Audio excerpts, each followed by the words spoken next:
Oke, kita mulai aja ya.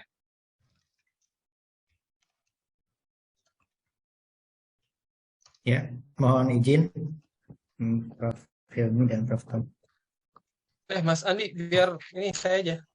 Oh, masih nggak jauh. Tadi soalnya masih Iya, iya. minta tolong. Oke, Heeh. siap. Monggo. Oke, oke, oke. Iya.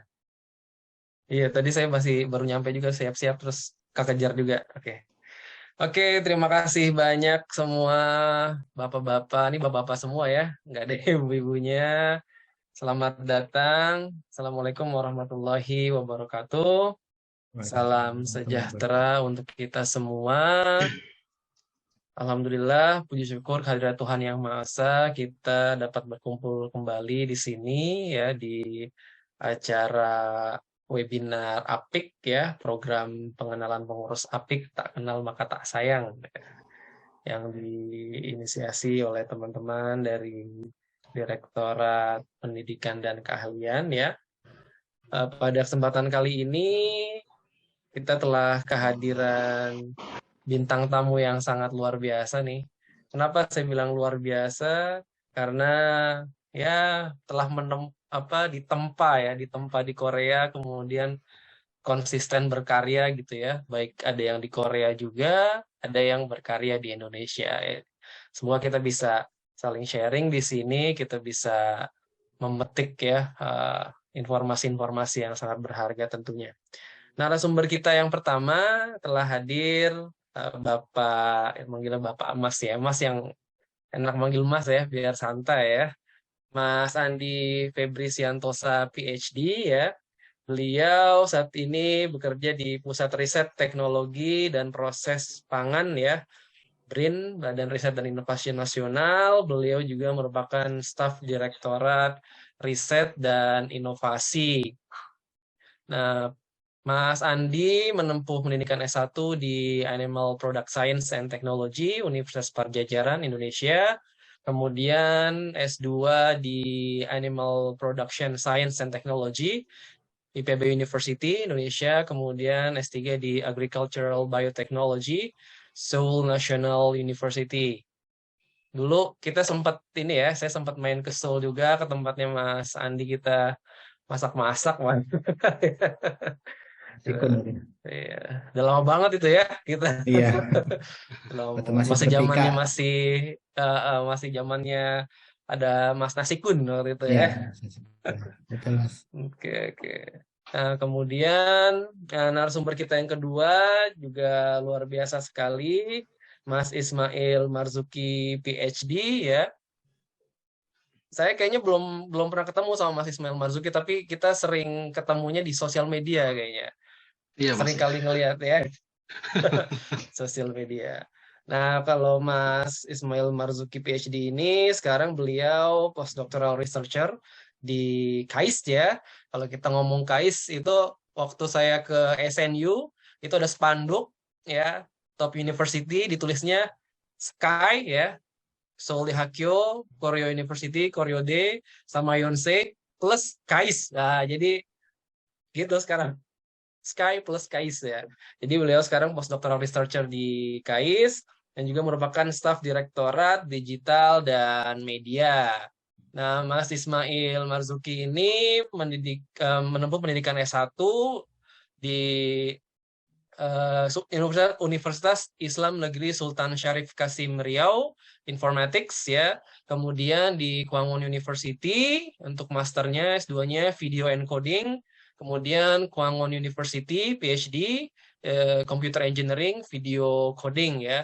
Saya jadi ingat dulu waktu itu saya sempat ikut Samsung Student Forum ya. Ternyata banyak sekali Samsung itu mempekerjakan juga ahli-ahli matematik ya dan juga IT itu untuk mengkompres ya bagaimana video itu jadi sangat ringan ya, maksudnya dari ukuran dari size-nya gitu ya, tapi dengan kualitasnya itu jadi juga tetap terjaga gitu ya. Waktu itu bahkan yang ngasih presentasi ke kita itu researcher dari Rusia saat itu. Jadi emang Samsung juga merupakan multi national company yang banyak mempekerjakan orang-orang dari internasional ya. Sekarang zamannya international citizen gitu ya.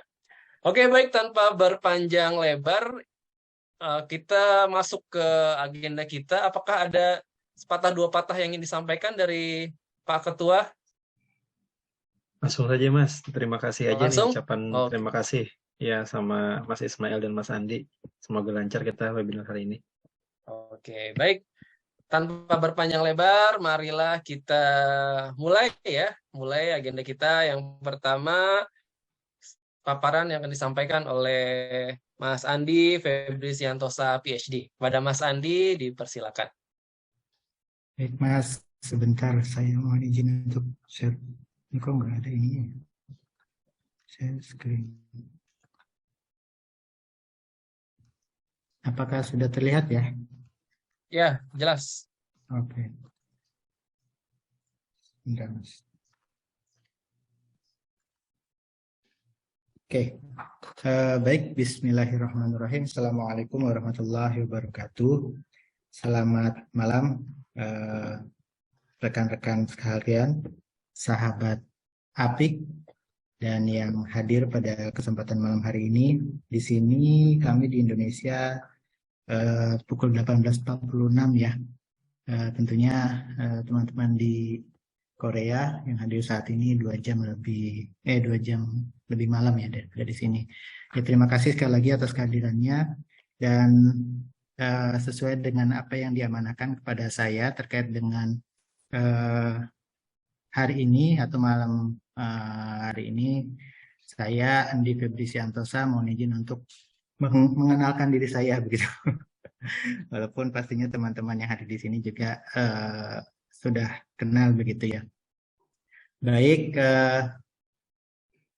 saya ini adalah saat ini tadi sudah disampaikan oleh Mas Hilmi ya, sebagai salah satu staf periset di Pusat Riset Teknologi dan Proses Pangan, di mana pusat riset ini masuk di dalam organisasi riset pertanian dan pangan di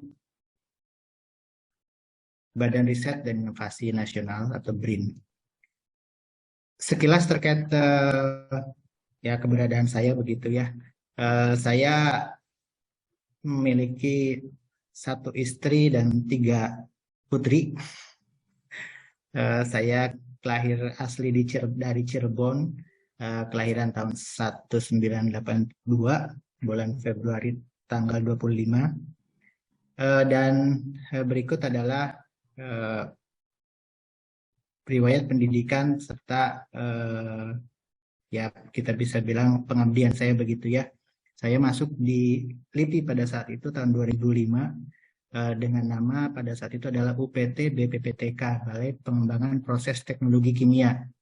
Jadi saya sarjana teknologi hasil ternak, tapi masuk ke Balai Proses Teknologi Kimia pada saat itu. Teknologi kimia tapi aplikasinya di pangan, pakan, dan lingkungan pada saat itu. Lantas UPT BPPTK ini berkembang menjadi BPTB Alipi tahun 2015, berkembang lagi menjadi BPTBA BRIN tahun 2021, serta saat ini menjadi PRTPP BRIN. PRTPP itu Pusat Riset Teknologi dan Proses Pangan. Nah, pendidikan saya tadi sudah disampaikan oleh Pak Hilmi ya, Mas Hilmi. Ya, saya menggeluti bidang teknologi hasil ternak, di mana teknologi hasil ternak ini terdapat 3 cabang ya. Yang pertama adalah teknologi hasil ternak utama, itu untuk komoditi yang dimakan oleh kita manusia sebagai sumber bahan pangan, yaitu daging, susu, telur. Lantas selain itu dihasilkan pula byproduct atau produk sampingan, misalkan seperti tulang, darah termasuk ya, kulit begitu. Nah, klaster yang ketiga adalah limbah. Limbah dalam hari ini limbah ternak, misalkan limbah penyembelihan ternak atau limbah kotoran hewan begitu. Nah, ya bidang-bidang hal-hal terkait riset itulah yang saya geluti. Dan alhamdulillah pada tahun 2014 sampai 2019 saya berkesempatan untuk mengenyam pendidikan di College of Agriculture and Life Science di SNU di Agriculture Biotechnology program studinya. Nah, ini di sini ada sekilas bahwa kantor saya ini terletak di ya Yogyakarta, 32 km ke arah timur selatan gitu. Ini masuknya adalah Kabupaten Gunung Kidul ya. Kalau teman-teman mungkin mendengar gitu tentang Gunung Kidul, dan beginilah penampakan kantor kita begitu. Saat ini disebut kawasan BRIN kawasan Playen. Nah, di BRIN kawasan Playen Gunung Kidul ini ada sebagai home base dari salah satu pusat riset, yaitu Pusat Riset Teknologi dan Proses Pangan. Berikut adalah alamatnya. Ada di Jalan Jogja Wonosari, KM 31,5, Desa Gading, Kecamatan Playen, Gunung Kidul, Yogyakarta. Nah, ini letaknya di pinggir jalan, jadi di pinggir jalan perlintasan antara kota Yogyakarta menuju ke pantai selatan. Jadi biasanya untuk kita promosikan kepada rekan-rekan adalah apabila melakukan study tour, silakan studinya ke tempat kita, turnya melanjutkan ke pantai selatan gitu. Yang katanya lagi ngehits itu ya. Ya kira-kira itu terkait dengan saya. Dan sekilas pada saat saya di Korea studi di SNU itu saya ya berikut ada sekilas informasi terkait apa yang saya riset di sana. Sebenarnya ini lebih ke mungkin ya perbatasan antara teknologi hasil ternak dengan lingkungan gitu ya. Di sana saya menggeluti tentang bagaimana strateginya untuk mengurangi odor dari yang dihasilkan dari fasilitas peternak itu, di mana isunya adalah kalau di Korea itu kan sudah sangat sensitif sekali ya masyarakatnya, bahwa kalau ada bau sedikit tuh mereka ya sangat tidak nyaman begitu. Nah, termasuk salah satu yang menjadi bukan korban, yang menjadi penyebabnya adalah kegiatan aktivitas peternakan atau aktivitas industri peternakan. Nah, di situ di lab kami kita memikirkan bagaimana strateginya untuk mengurangi odor atau bau yang dihasilkan dari aktivitas peternakan. Nah, ya di sini kami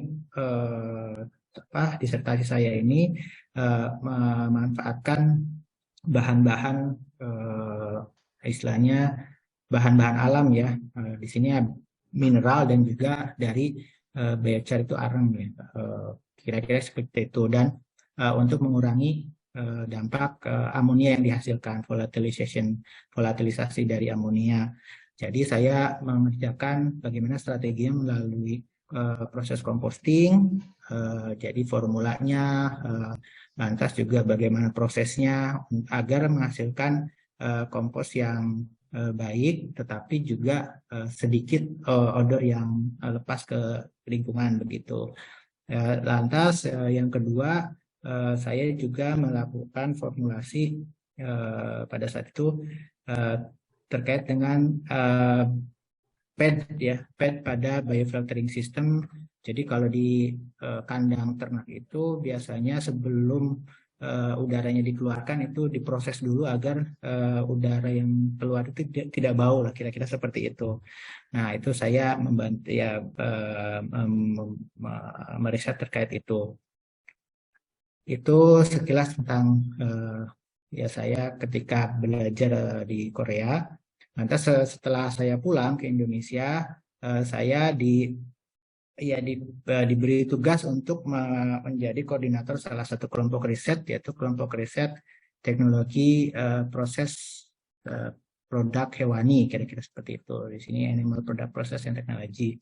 Dan saat ini kegiatan kami di PRTPP ini tentunya terkait apa yang tadi saya sampaikan ya, terkait teknologi hasil ternak. Yang sekarang sedang kita lakukan adalah riset yang pertama itu modifikasi keju artisan yang memiliki rendah bahan tambahan makanan begitu. Nah, keju artisan ini sedang berkembang di Indonesia, yang karena berkembangnya banyak sekarang itu kan restoran, kafe dan lain sebagainya yang menggunakan produk-produk keju yang memang memiliki ciri khas cita rasa tertentu yang menjadi daya jual. Nah, itu diproduksi oleh UKM begitu ya, skala-skala UKM yang memang mereka memiliki keunikan tersendiri. Nah, itu kita coba verifikasi.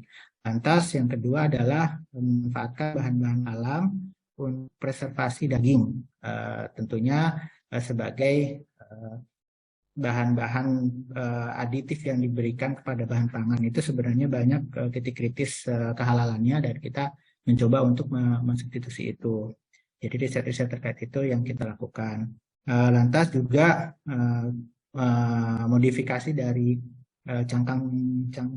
membran cangkang telur untuk menjadi produk yang bermanfaat. Di antaranya adalah yang sekarang sedang kita riset adalah memproduksi kolagen dari membran cangkang telur gitu. Dan cangkang telur juga bisa dimanfaatkan sebagai adsorban dan juga sebagai feed aditif. Riset yang lain yang sedang kita lakukan juga tentang bagaimana memproduksi tepung telur dari telur ayam kampung, di mana tepung telur ini itu semakin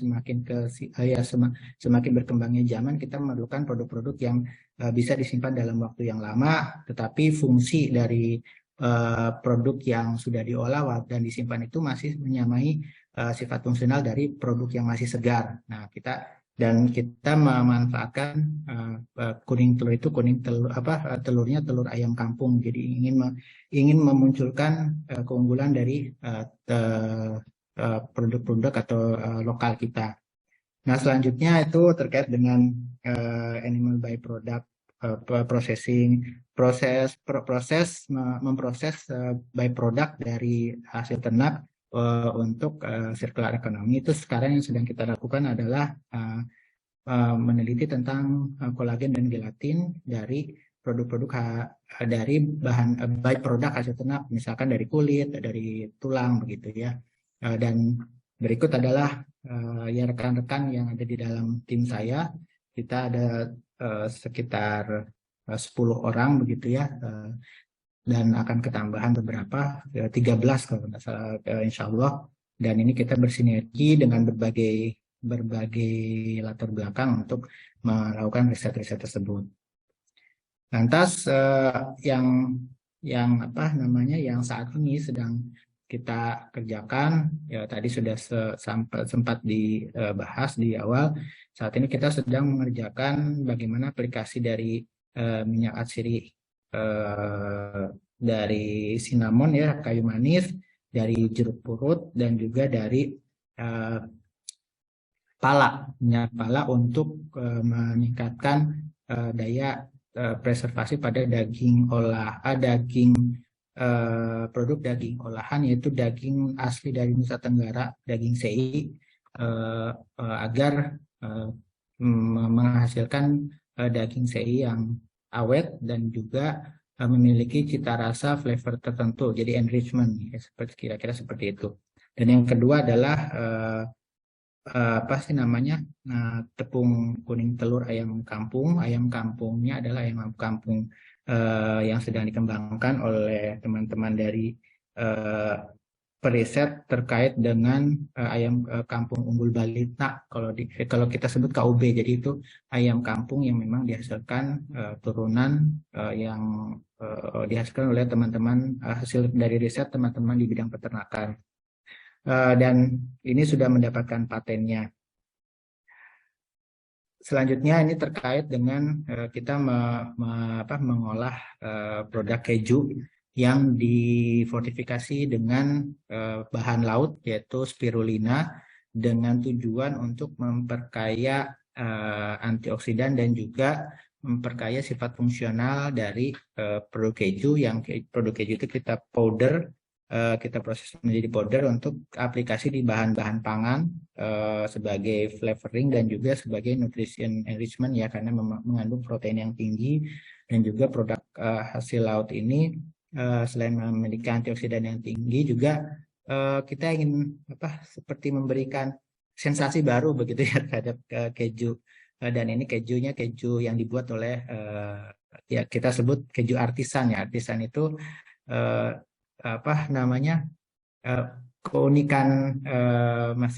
keunikan masing-masing tipikal daerah, kira-kira seperti itu. Nah, ini sedang kita lakukan dan patennya juga sedang kita proses ya, sudah kita. Ya, berikut ini adalah tim kami yang ada di Gunung Kidul begitu, dan ya sekilas saja mungkin rekam jejak saya di Korea begitu. Sepertinya sekian yang bisa saya sampaikan. Selanjutnya ya saya senang sekali apabila teman-teman ya kita bisa bertukar pikiran begitu atau mendapatkan masukan-masukan atau mungkin ada insight-insight ide-ide yang bisa kita kolaborasikan ke depan. Terima kasih. Saya kembalikan ke Mas Hilmi. Assalamualaikum warahmatullahi wabarakatuh. Waalaikumsalam warahmatullahi wabarakatuh. Belum kedengaran, Mas. Suaranya tidak kedengaran ya, Mas Hilmi? Nggak kedengeran? Nah, sekarang sudah, Mas. Sudah. Oke. Terima kasih banyak Mas Andi, presentasinya luar biasa banget ya. Apalagi slide terakhir tuh tadi ternyata, goyang-goyang ya. Seru banget kayaknya. Atmosfer kerjanya kelihatan sangat menyenangkan gitu ya. Mungkin sebelum kita masuk ke tanya jawab, kita langsung aja ke narasumber kedua ya. Narasumber kedua ke Mas Ismail Marzuki. Kepada Mas Ismail, kami persilakan. Oke, siap Mas. Saya share. Seru banget tadi ya, sudah sampai ada yang ngambil lisensinya ya, perusahaan, salah satu perusahaan ya, Mas Andi ya, menarik banget.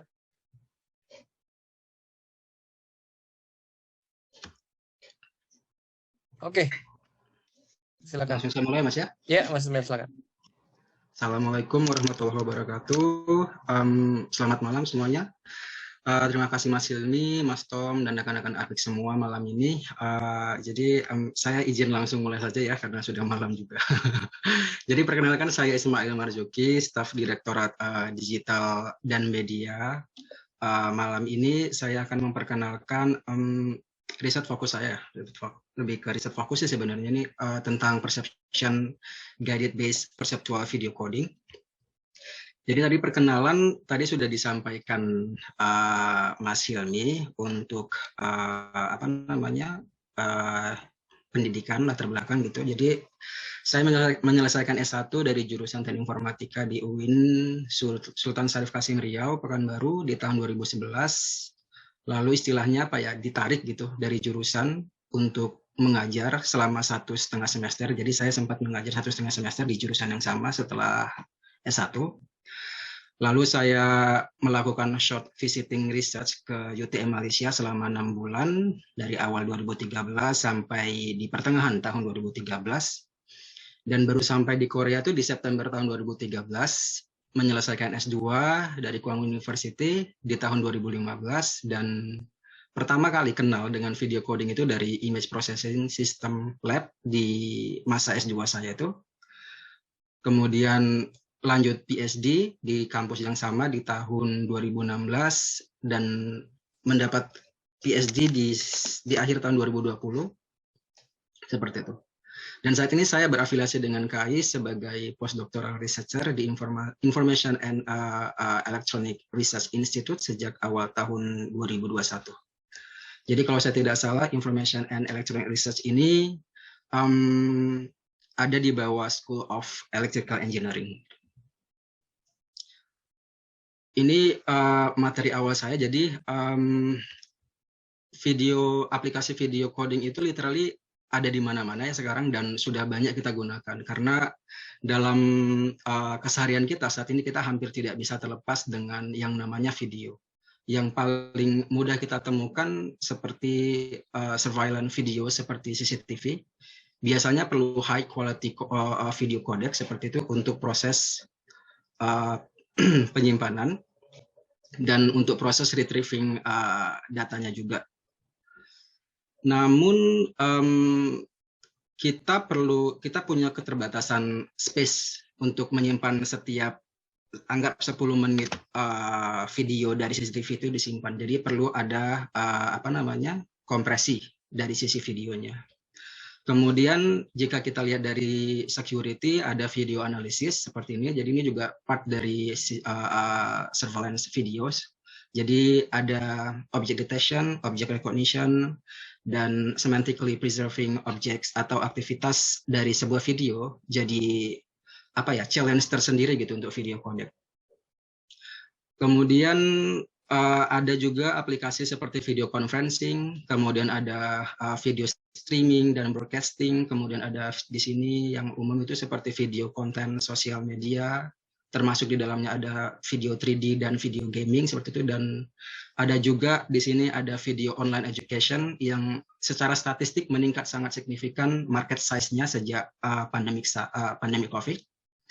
Kemudian di bidang astronomi yang saya baru tahu, di sini ada aplikasi online teleskop namanya.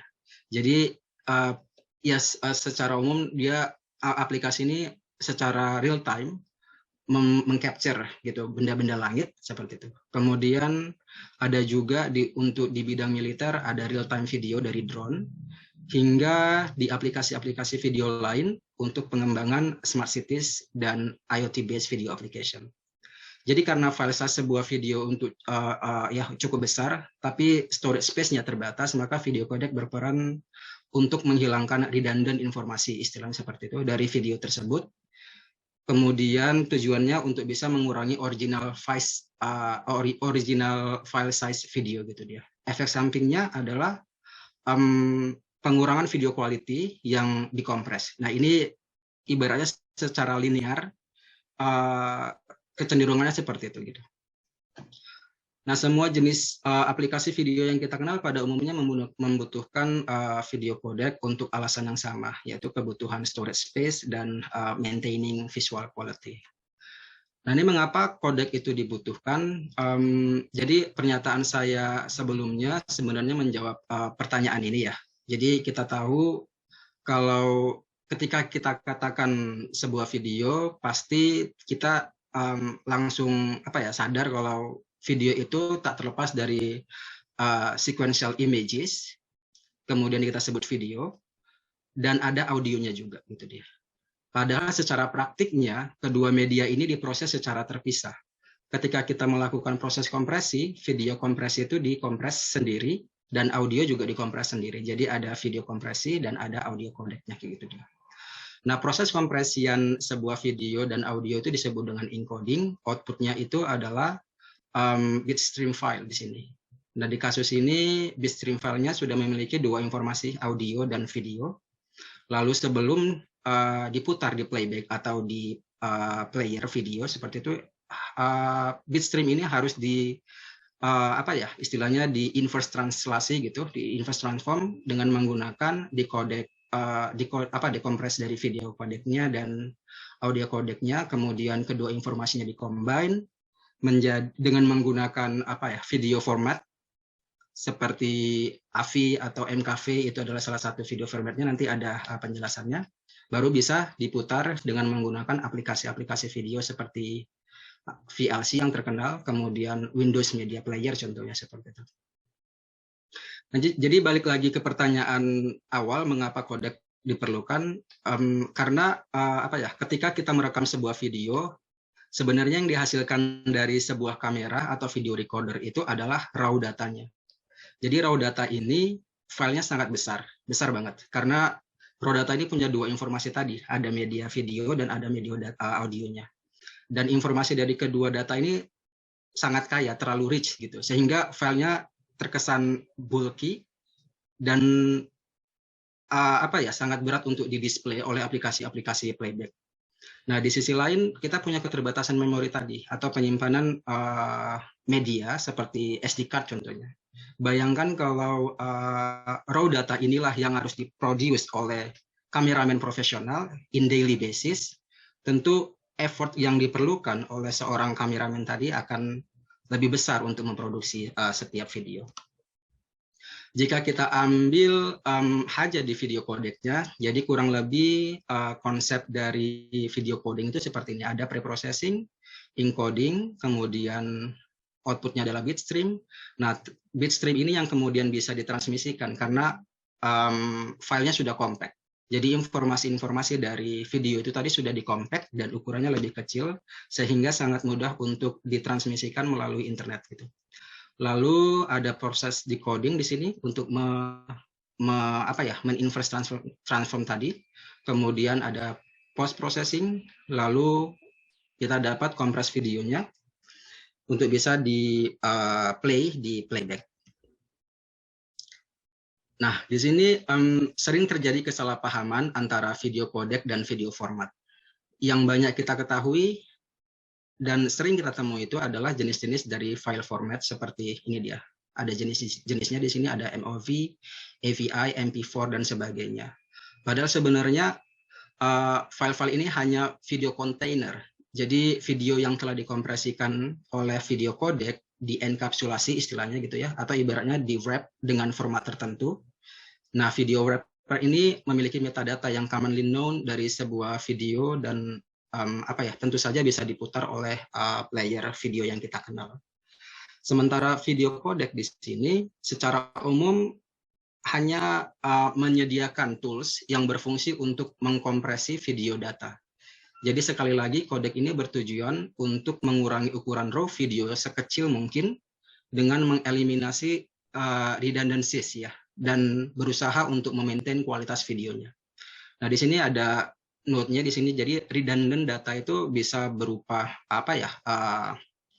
kemiripan image atau background yang biasanya cenderung sama. Misal kita punya satu frame video, satu sequence video yang misalnya ada 10 frame, kemudian hanya ada frame satu objek itu direkam dengan menggunakan static kamera. Jadi kamera itu diam, kemudian objek berjalan. Nah, yang bergerak di situ adalah si objek tadi. Jadi ada motion di situ yang bergerak. Hanya cukup di objek, tapi background-nya mirip gitu ya. Jadi dari frame pertama sampai frame ke-10 background-nya mirip. Nah, untuk memudahkan proses kompresi atau pengurangan video ukuran si video itu, kita cukup memprediksi background video dari frame-frame sebelumnya dengan menggunakan frame pertama, misalnya seperti itu. Jadi di situ proses penghilangan redundancy dari informasi dari sebuah video. Nah, untuk video codec development-nya, biasanya komunitas video codec itu melakukan standarisasi video codec setiap 10 tahun sekali. Jadi di tahun 90-an di sini video codec digunakan agar bisa menyimpan video di media-media seperti VCD dan DVD, dan kualitasnya juga masih belum sebagus saat ini gitu. Saya ingat di zaman kuliah S1, setiap kali mau download video movie gitu, masih nunggu kualitas video dengan kualitas Blu-ray-nya dulu gitu. Itu sebelum tahun 2013. Nah, Blu-ray itu baru bisa diproduksi dengan menggunakan H264. Dan pada saat itu kualitas Blu-ray itu sudah sangat bagus gitu dan puas gitu nontonnya dengan kualitas Blu-ray. Tapi sekarang kalau bisa dapat kualitas 4K atau 8K tentu lebih puas ya rasanya. Dengan yang sekarang itu 4K itu kalau misalnya kita download untuk satu movie 2 jam itu perkiraan estimasi itu sekitar 1 gigaan lebih gitu, dan dulu Blu-ray itu mungkin 1 gigaan juga. Tapi dengan ukuran file yang sama kita bisa dipuaskan secara visually ketika kita diberikan video dengan kualitas 4K dan 8K.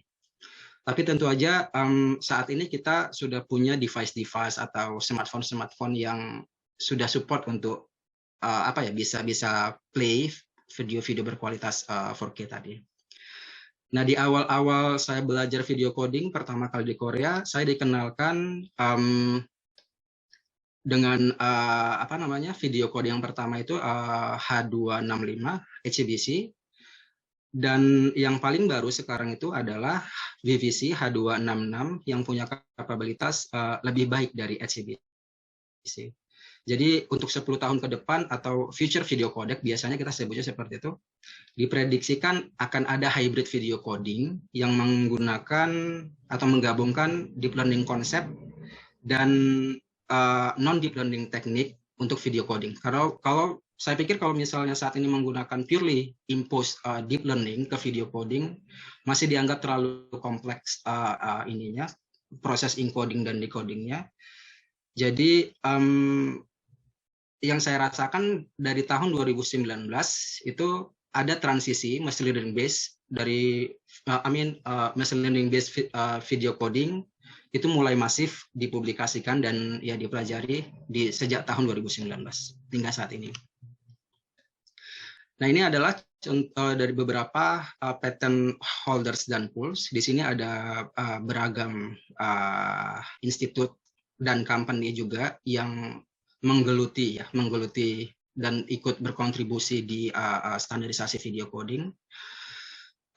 Ini patent holders dan pools untuk HCVC dan VVC video codec. Jadi yang sebelum VVC sekarang itu adalah HCVC gitu dia. Kalau kita lihat di sini ada beberapa perusahaan riset institut ya dan universitas dari Korea yang memiliki patent di HCVC dan VVC. Contohnya ada E3 di sini, kemudian ada KBS, SK Telekom, kemudian ada KT, ada Samsung, ada LG juga, KAIS, Kwangwon University, dan Kyunghee University. Ini adalah contoh-contoh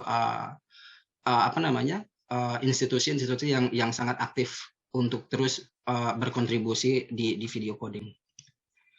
Nah, goal-nya apa sebenarnya? Jadi, goal video coding itu ada 3 secara umum. Yang pertama itu adalah untuk kompresi rate. Yang kedua itu adalah visual quality improvement atau maintaining visual quality gitu. Baru yang ketiga reducing complexity. Jadi untuk kompresi rate, the higher compression rate is the better gitu. Jadi kalau kita punya kompresi rate yang lebih tinggi, maka algoritma yang kita punya itu lebih bagus gitu dia. Sementara untuk visual quality, ya berarti kalau kita punya visual quality yang lebih bagus, berarti lebih bagus hasil dari riset kita. Tapi kalau untuk complexity, kompleksitinya berkurang, artinya lebih cepat gitu ya, proses encoding atau decodingnya berarti lebih bagus gitu. Jadi challenge-nya itu di sini karena akan selalu ada trade-off gitu antara compression rate atau visual quality improvement atau antara visual quality dengan complexity. Karena kalau misalnya kita mengejar compression rate dan berusaha untuk maintaining visual quality, ini agak susah. Jadi harus ada salah satu yang ibaratnya agak dikurangkan demi mencapai salah satu di antara yang harus dipertahankan seperti itu. Itu juga misalnya untuk kasus complexity. Biasanya untuk visual ketika kita ingin melakukan improvement di visual quality, kita biasanya akan menambah kompleksitas. Jadi ada algoritma searching gitu di setiap frame by frame di video coding itu untuk prediksinya. Nah, kalau misalnya kita melakukan brute force searching untuk prediksi, kompleksitinya akan naik, tapi secara visual quality kita akan mendapat visual quality yang lebih baik gitu. Ini adalah salah satu trade off yang perlu dipertimbangkan gitu dia. Nah, di sini ini konsep perceptual video coding. Ya, saya melakukan pendekatan dengan perception guided untuk perceptual video coding ini. Jadi perceptual video coding jadi bidang riset dan memiliki tantangan sendiri karena goal kita di sini adalah bagaimana caranya agar algoritma encoding bisa melakukan kompresi video sebanyak mungkin dan memiliki distorsi video kompresi sekecil mungkin gitu dia. Jadi kemiripan output dari algoritma yang kita propose dengan baseline-nya atau original videonya menjadi target visual quality comparison gitu dia. Nah, di ilustrasi ini misalnya saya sempat studi riset gitu ya. Jadi di sini misal ada original HCBC, dia bisa menyimpan atau mengurangi bitrate atau mengurangi ukuran filenya itu sekitar berapa 32,1 Mbps. Kemudian dengan pendekatan yang dipropose itu bisa berkurang maksimum sampai 66% lebih kecil gitu ukuran filenya dibandingkan dengan baseline-nya, dan by average sekitar 43% bitrate reduction. Kemudian di sini ada satu lagi matriks di MOS, di sini adalah untuk subjective quality metricnya. Jadi kalau kita bandingkan kedua capture dari yang pertama ini hasil dari HCBC, kemudian ini dari propose PVC-nya sangat mirip gitu. Jadi kita hitung di MOS-nya kemiripannya hanya 0,01. Jadi yang dipropose itu sangat kecil gitu, distorsinya yang dihasilkan sangat kecil. Jika dibandingkan dengan bitrate savingnya, tentu propose-nya cenderung lebih bagus jadinya dengan distorsi video quality yang berkurang gitu. Nah, kalau dari sisi encoding, perceptual video coding ini bisa didesain saat pre-processing dan juga on the fly di proses encoding, tapi masing-masing memiliki pros and cons, kemudahan dan tantangannya sendiri-sendiri gitu. Nah, ini salah satu key factors ya dan challenging yang dari designing PVC. Jadi kalau di dalam proses encoding sendiri ada dua faktor yang sangat bisa menentukan besaran kompresi video rate over visual quality. Yang pertama itu adalah quantization parameter, kita bilangnya gitu dia. Baru yang kedua itu rate control. Ini pengertian keduanya sebenarnya sangat teknikal, definisinya sangat teknikal, tapi untuk secara singkat, QP itu menentukan seberapa lossy, seberapa besar redundant informasi yang akan kita hilangkan, sehingga bisa berkontribusi terhadap kompresi rate-nya. Jadi higher QP itu sama dengan higher compression rate, tapi juga sama dengan lower visual quality. Nah, problemnya di sini adalah HCBC punya 3 encoding konfigurasi. Yang pertama itu all intra, low delay, dan random access. Jadi tergantung dari aplikasinya, konfigurasi ini digunakan. Misalnya ketika video aplikasi itu digunakan untuk video coding itu digunakan untuk aplikasi surveillance video, atau misalnya untuk medical, untuk medicine misalnya seperti itu, untuk MRI MRI images misalnya.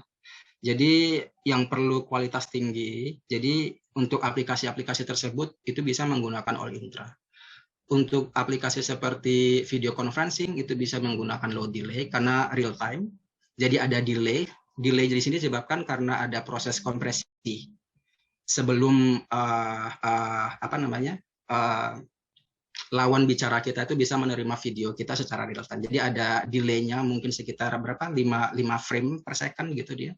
Kemudian random access ini untuk video streaming atau video broadcasting gitu dia. Jadi tergantung aplikasinya, konfigurasi ini digunakan.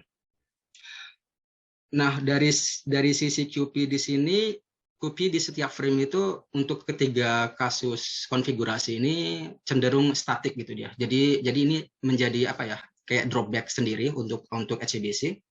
Nah, yang kita propose di sini nanti adalah bagaimana caranya mengadjust secara adaptif mungkin si QP ini bisa menyesuaikan dengan konten dari setiap frame-nya.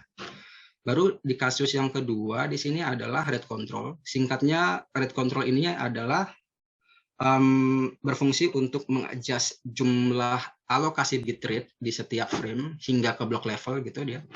Sehingga setiap blok atau frame bisa memiliki bit alokasi yang berbeda-beda tergantung dari karakteristiknya. Jadi misalnya di sini kalau misal kita lihat di gambar yang A, di sini kita bisa lihat yang ini bit, kemudian di sini adalah PSNR-nya, kualitas metriknya, ini juga kualitas metrik. Di sini kita lihat existing atau baseline video coding-nya itu punya kecenderungan menghabiskan bit itu di frame-frame pertama.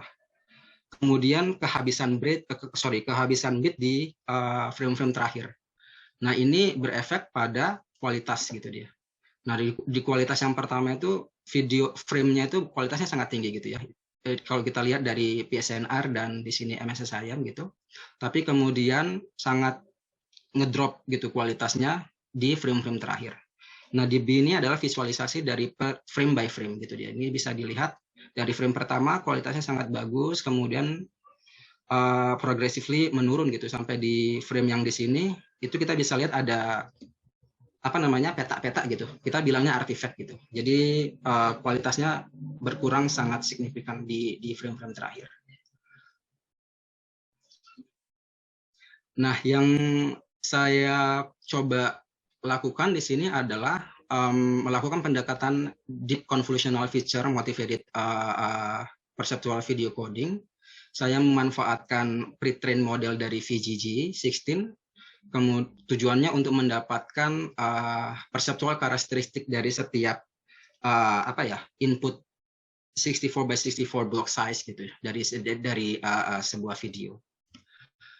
Nah, kalau di sini ini saya mengadaptasi istilah yang kemudian saya sebut double simplified VGG16.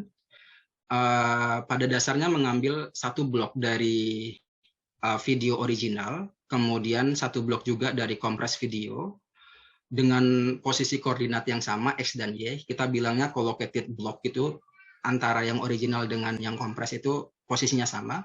Kemudian dengan menggunakan pre-train VGG tadi, kita cek kemiripannya dengan menggunakan Euclidean distance di sini. Kemudian output dari dua simplified VGG16 ini saya sebut dengan perceptual loss, yang kemudian akan diproses di dalam encoder.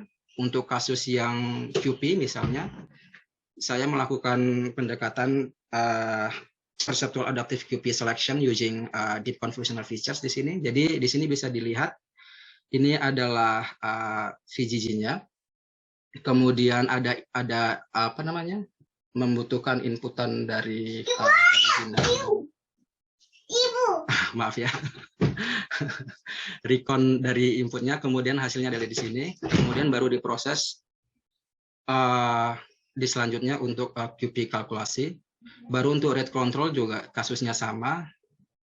Di sini bisa dilihat, jadi keduanya hanya mengambil info perceptual loss tadi, tapi kemudian penerapannya digunakan untuk dua kasus yang berbeda.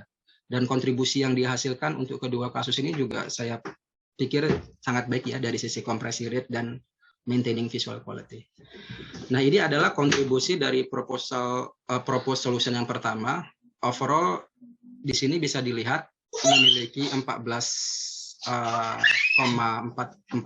kompresi rate dibandingkan dengan HCBC. Kemudian jika dibandingkan dengan dua pendekatan yang lain juga cenderung sangat signifikan compression rate-nya. Kemudian jika dilihat dari visual quality, ya di sini adalah untuk yang axis Y.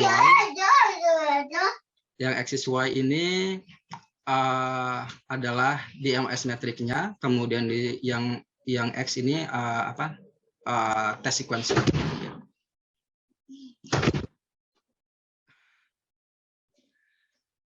Dari segi visual quality, kalau dilihat di bar chart-nya ini, yang kita propose itu berwarna oranye gitu ya.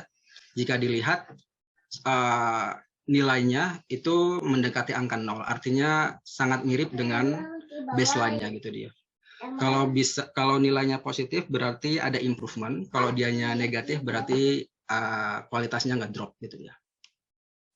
Untuk kontribusi yang kedua, untuk proposal yang kedua di sini untuk rate control bisa dilihat juga kontribusinya lebih dari segi variabel kontribusi ya, untuk kasus yang itu lebih banyak. Jadi ada bitrate akurasi, kemudian ada kualitas PSNR-nya, kemudian ada MSSIM-nya juga. Tapi kalau misalnya kita lihat dari metrik MSSIM antara yang HM dan propose ini, yang dipropose itu cenderung lebih bagus. Kemudian di sini ada bitrate saving-nya juga bisa menyimpan sekitar 4,16% jika menggunakan metrik PSNR, atau sekitar 8% jika menggunakan metrik MSSIM untuk visual quality method.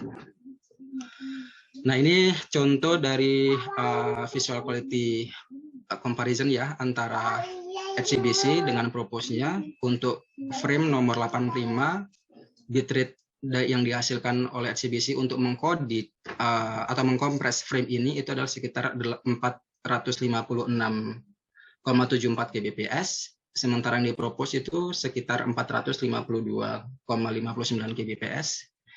Tapi dari segi visual quality, kalau kita lihat per segmen, untuk proses yang ini yang dipropose itu cenderung lebih baik kualitasnya. Kemudian kita lihat di sini topi untuk yang digunakan oleh subjek ini itu lebih tegas gitu, lebih kelihatan objeknya.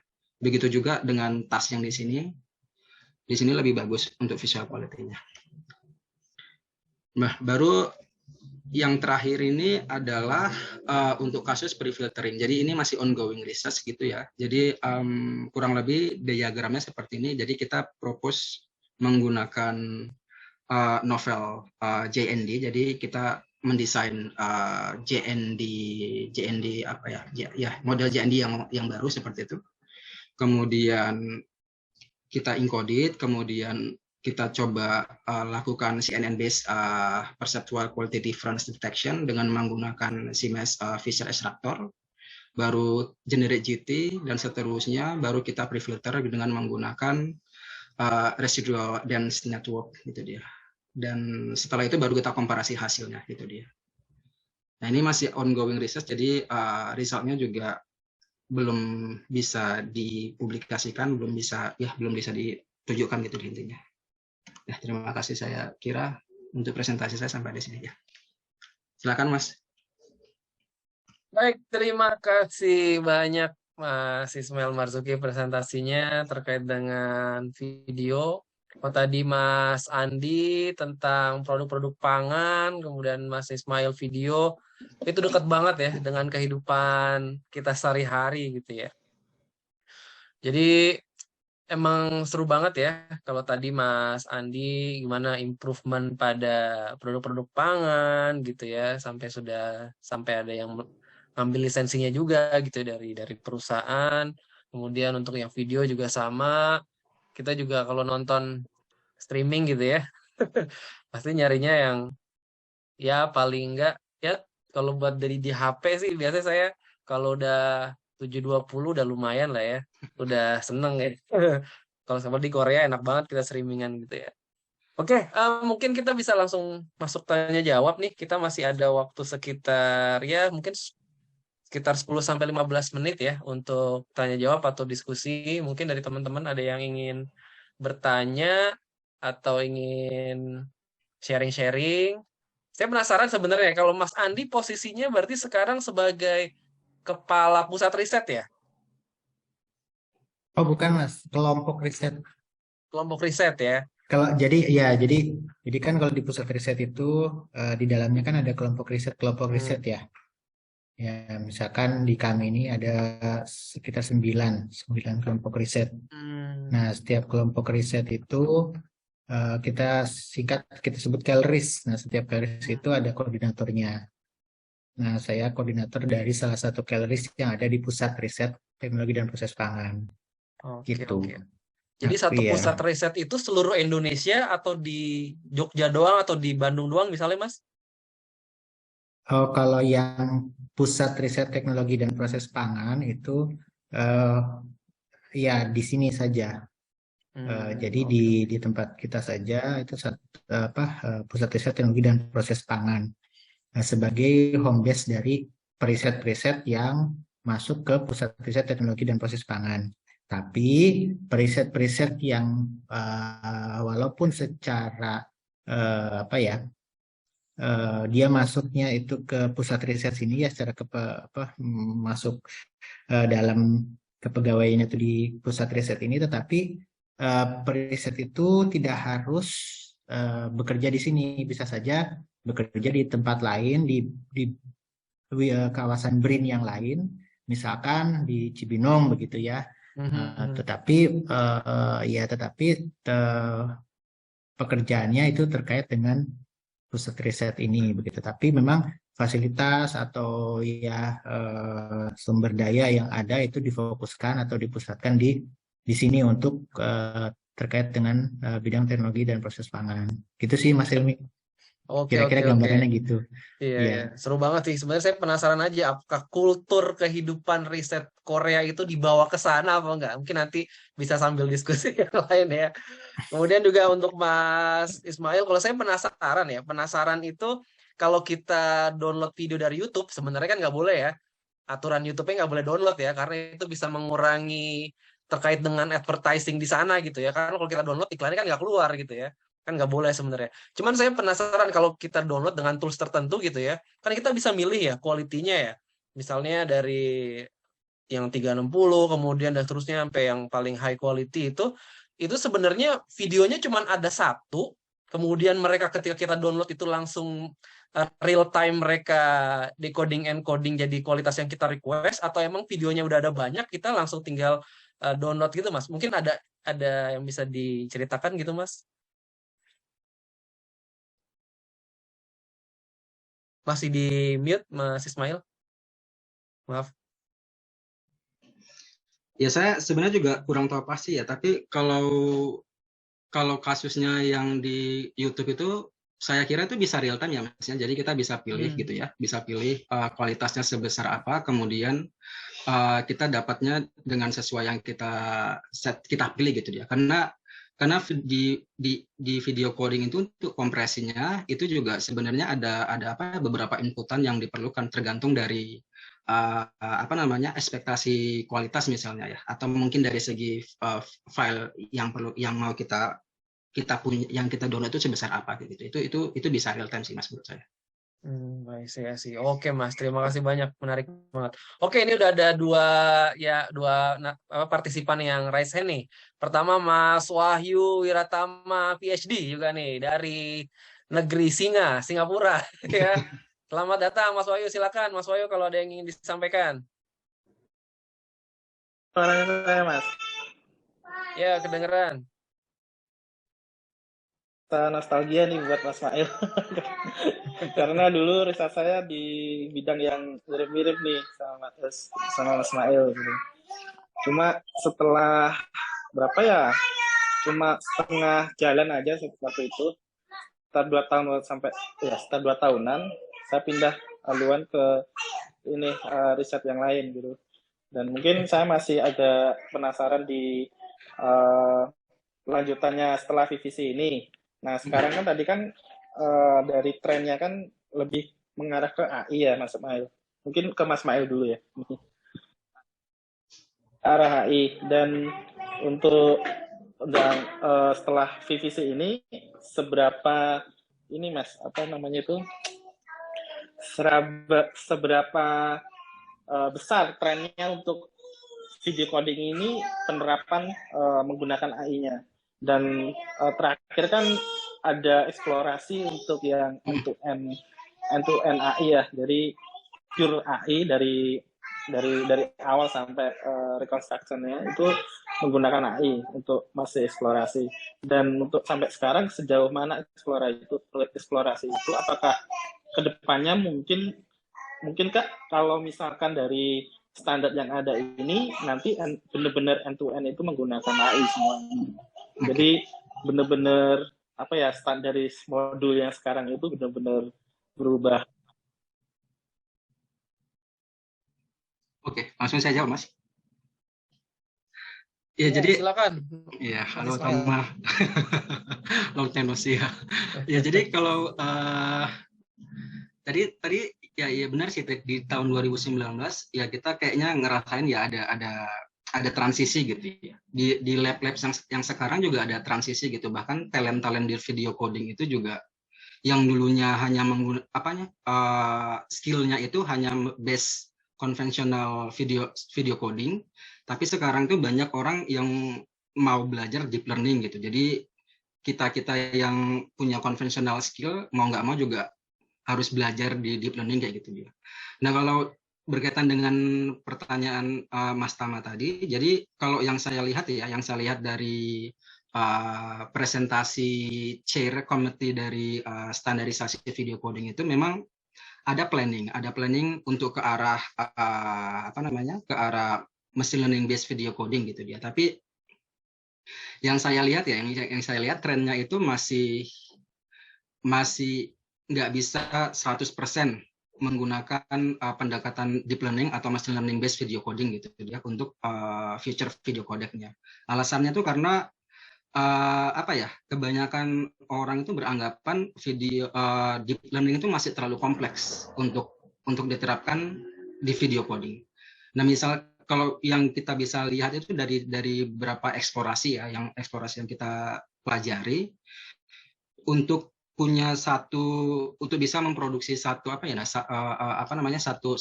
modul atau satu algoritma dari video coding itu dengan menggunakan learning encoding time-nya itu increase bisa berlipat-lipat kali lipat gitu dari konvensional tekniknya gitu. Walaupun dengan menggunakan konvensional teknik dan dibandingkan dengan pendekatan deep learning-nya tuh hasilnya sebenarnya nggak terlalu jauh in terms dari visual quality ataupun dari bitrate saving. Kemudian berkaitan dengan end-to-end kompresi untuk video coding, saya pribadi sempat riset sendiri gitu ya berdasarkan beberapa tren end-to-end video kompresi. Hasilnya tuh secara visual quality menurut saya cenderung lebih blurry ya. Walaupun secara kompresi rate ada peningkatan gitu, ada sekitar 4% sampai 5% peningkatan gitu untuk kompresi rate-nya. Tapi dari segi visual quality sepertinya cenderung lebih blurry kalau mau menerapkan end-to-end video kompresi. Nah, itu tadi dia Mas Tama. Jadi untuk ke depan prediksi saya mungkin akan hybrid, Mas. Jadi akan ada sebagian konvensional video coding teknik yang dipakai untuk feature video codec. Tapi mungkin ada beberapa part-part seperti misalnya yang Mas Tama juga tahu, untuk post processing kita punya SEO dan deblocking filter, itu sepertinya mungkin bisa dengan menggunakan deep learning untuk dua kasus yang itu. Sekian, Mas.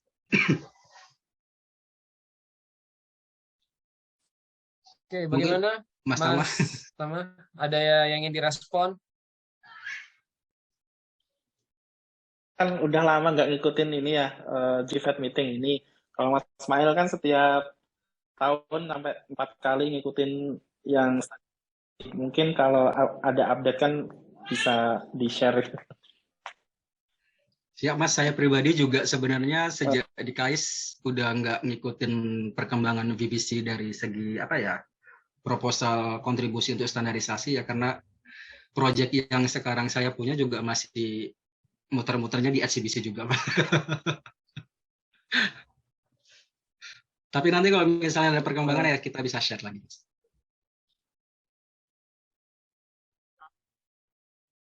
Yang banyak diaplikasikan ya kayak di Netflix sama dan lain.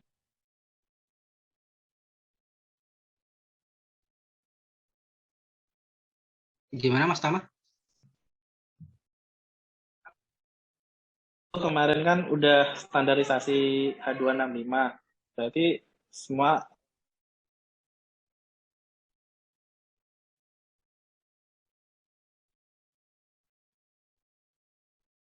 Putus-putus kayak suaranya Mas Tama.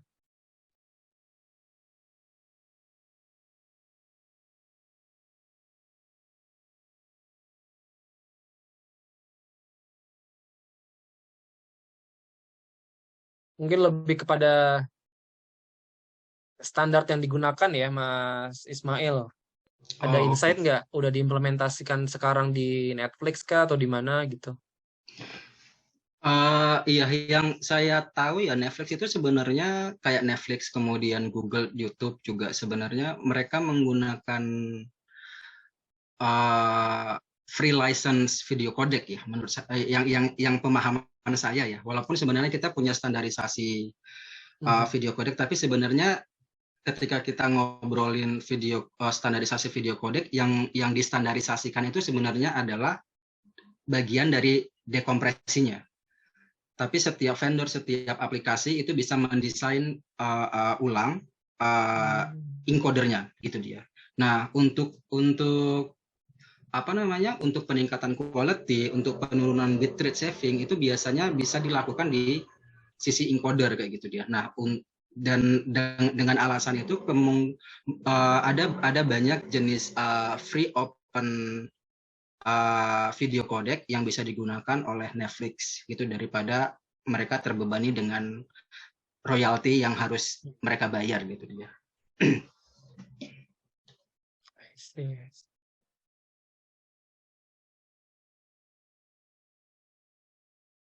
Oke, mungkin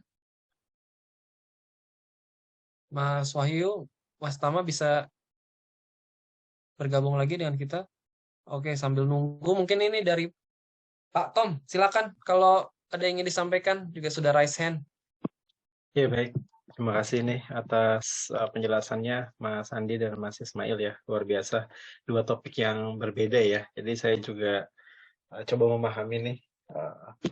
Pertanyaan yang pertama ya untuk Mas Andi, kalau tadi kan disampaikan ada riset yang terkait apa namanya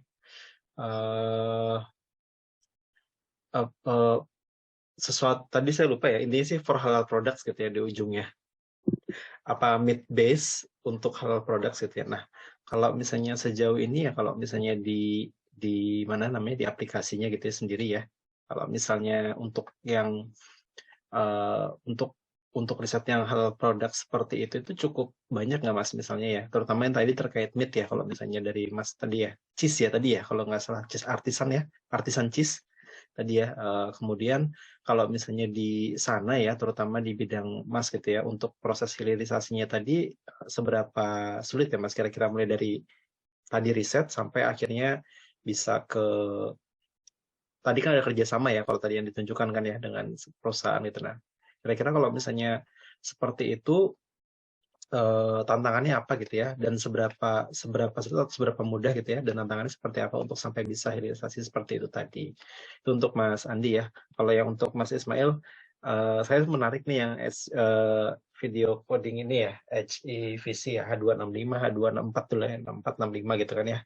Karena di lab saya dulu yang di E3 ada yang suka ikut meeting Mas di ITU tiap tahun pergi gitu ya ke kemana, Swiss ya kalau saya nggak salah. Value-nya tukar-tukar Mas. Tukar-tukar ya, ya, seringnya ke Eropa lah ya gitu dia, Iya, dia betul, pergi betul. gitu ya. Cuman yang saya penasaran sih sebenarnya kalau misalnya nanti ini saya kurang begitu paham ya, tapi mudah-mudahan pertanyaannya nggak salah nih ya. Kalau misalnya nanti seperti yang disampaikan Mas Tama ya, tadi kalau saya lihat kan building block dari seluruh whole building blocknya itu tadi, kalau yang Mas Ismail sebutkan kayaknya ada small part-nya yang bisa digantikan dengan deep learning base itu atau AI base tadi ya. Ya kan ya tadi ya, tapi kalau misalnya saya lihat the whole picture gitu, ternyata si AI itu cuma si bagian kecilnya itu aja gitu. Si bagian kecil tadi yang terlihat gitu. Nah, tapi tadi sudah ditanya sama Mas Tama ya, apakah mungkin semuanya menjadi end-to-end deep learning gitu, atau semua proses itu deep learning? Karena kalau misalnya standarisasi kan ujung-ujungnya UUD ya, sebenarnya kalau saya lihat ya. Ya kan ya, kenapa ada standar? Karena kan ada UUD di situ gitu ya. Nah, kalau misalnya pakai AI gitu, masih perlu distandarkan nggak Mas ya gitu ya? Kalau misalnya itu dia pakai end-to-end learning gitu ya, misalnya pakai deep learning kan kalau misalnya udah deep learning base, akhirnya datanya bisa jadi berbeda atau bagaimana gitulah misalnya gitu ya. Kalau misalnya seperti itu, apakah masih perlu ada standarisasi gitu ya, atau bisa bebas-bebas aja gitu? Seperti itu sih mungkin pertanyaan saya, mudah-mudahan tidak salah nih ya. Apa namanya? Konektivitas, mengkoneksikan antara AI-nya dengan standarisasinya ya. Terima kasih Mas.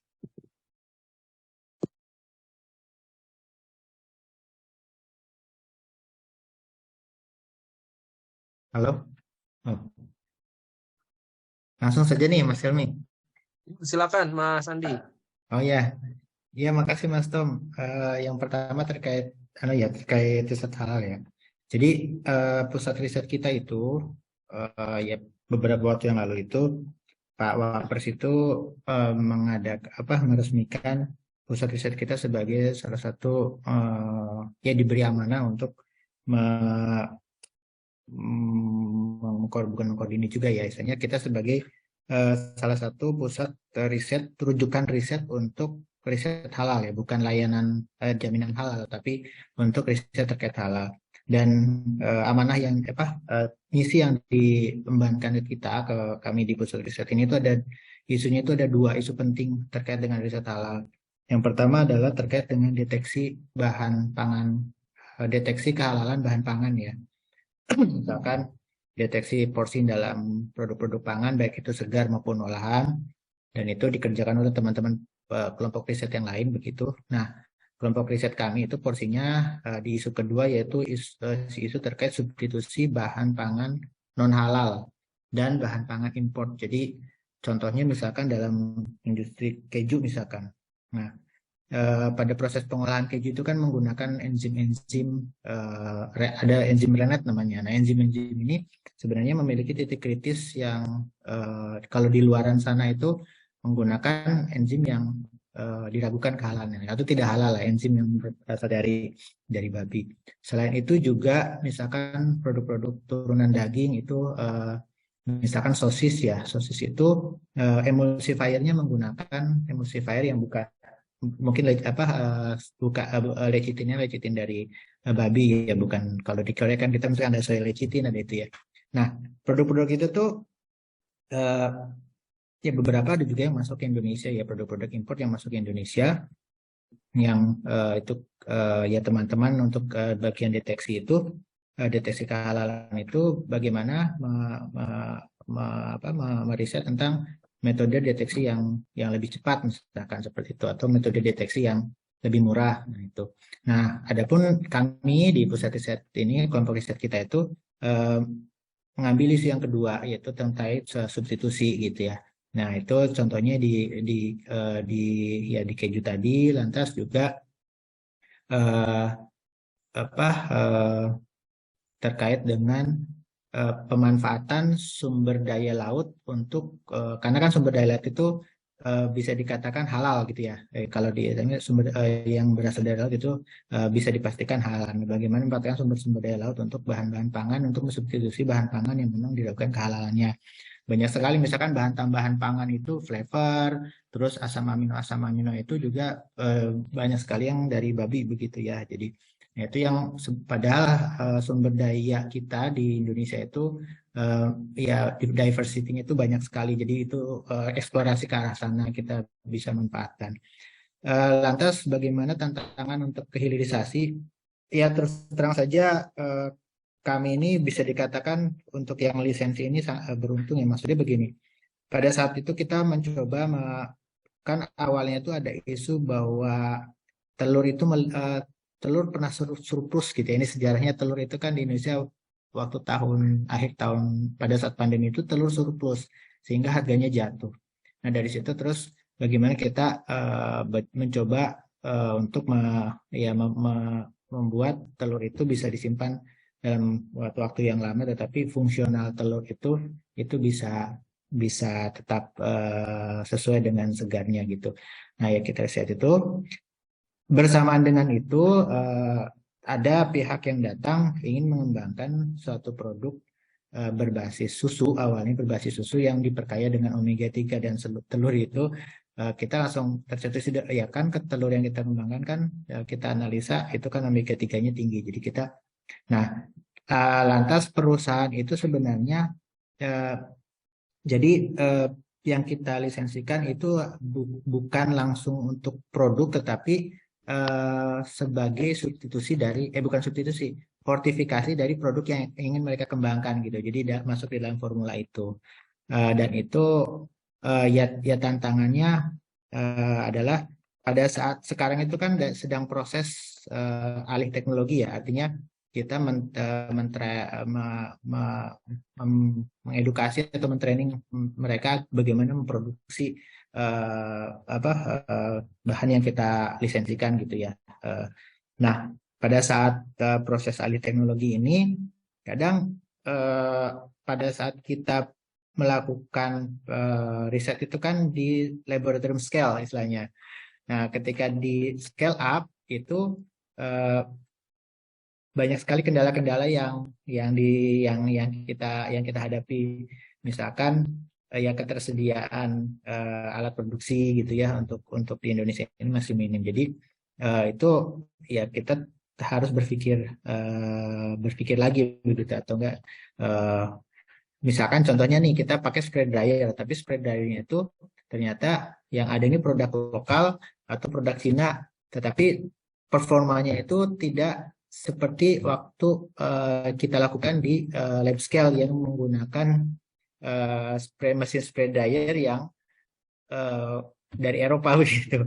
Nah, jadi itu secara teknis ya. Tetapi kalau secara bagaimana kita dari proses menemukan mitra untuk lisensi itu ya kita katakan kita juga berusaha hunting gitu. Ini segmennya mana yang masuk begitu. Dan memang kendalanya di Indonesia itu belum banyak tumbuh ya kultur entrepreneurship-nya atau kultur bagaimana membangun suatu industri atau suatu usaha begitu yang memang eh, tidak seperti Korea ya, misalnya etosnya dan sebagainya itu masih inilah masih harus masih masih harus ngejar gitu Mas. Jadi memang harus ketemu partner yang juga sama-sama satu misi satu visi gitu. Kebetulan partner kita ini eh, mereka itu eh, ex TKI. Jadi awalnya kerja di Korea, jadi mereka sudah tahu ini ya di Korea seperti apa. Jadi pas dan kebetulan pas pulang terus mengembangkan itu, jadi mungkin salah satunya itu juga jadi ya. Jadi kita secara kultur dan mereka ya memang awal sudah mengembangkan produk sebelumnya tuh sudah cukup lama sekitar 5 tahun begitu, dan produknya basisnya sudah cukup kuat sih gitu ya kalau ini.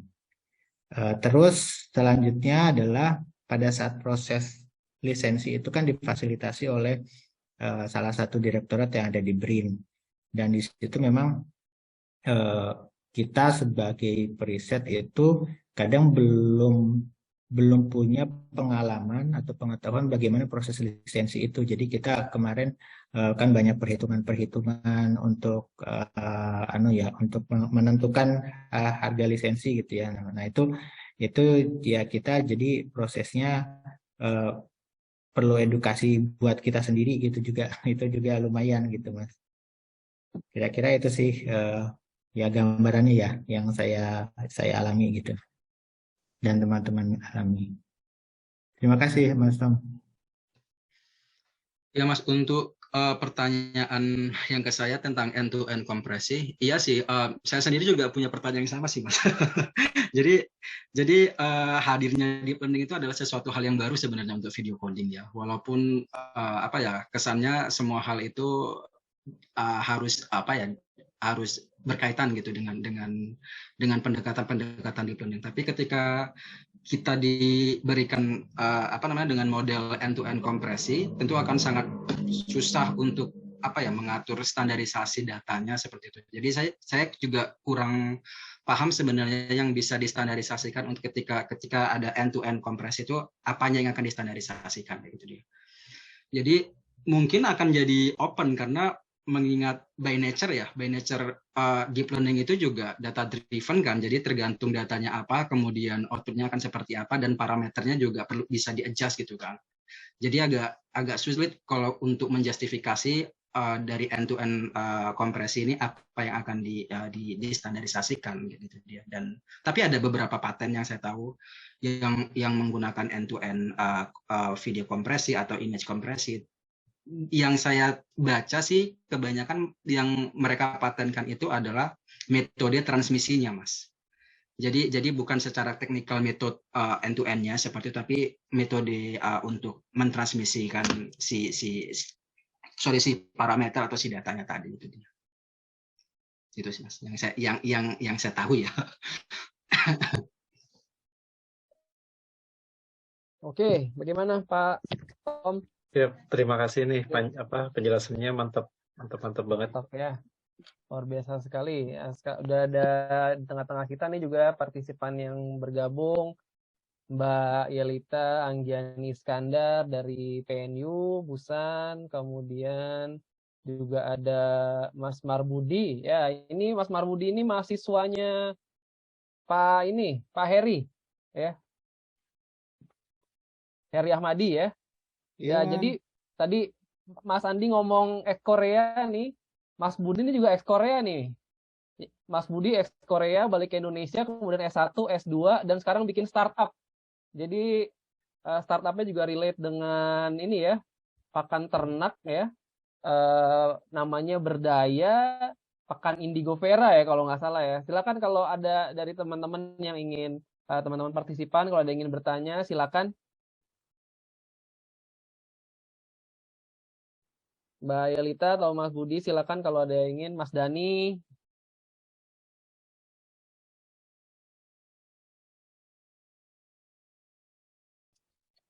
Saya boleh tanya sedikit?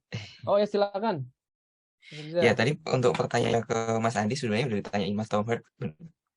Sama persis sebenarnya pertanyaan tadi.